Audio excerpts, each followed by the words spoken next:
আমরা প্রশ্নতে চলে যাচ্ছি। দুই সংখ্যা একসাথে থাকলেই গন্ডগোল হয়ে যায়, সংখ্যা দুটি কি? Your time start now. 9 8 10 7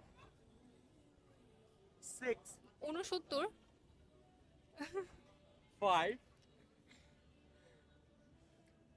4। দুটি সংখ্যা একসাথে থাকলেই গন্ডগোল হয়ে যায়, সংখ্যা দুটি কি?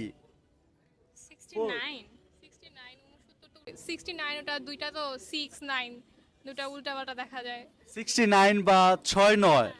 Congratulation, that's a correct answer. এই তো ভালো লাগতেছে, গিফট পাইলাম। ভালো লাগছে, ভালো লাগলো, হঠাৎ করে এসে আপনাদেরকে পাইলাম, ভালো লাগলো। Thanks a lot. Stay tuned for next update to watching full episode.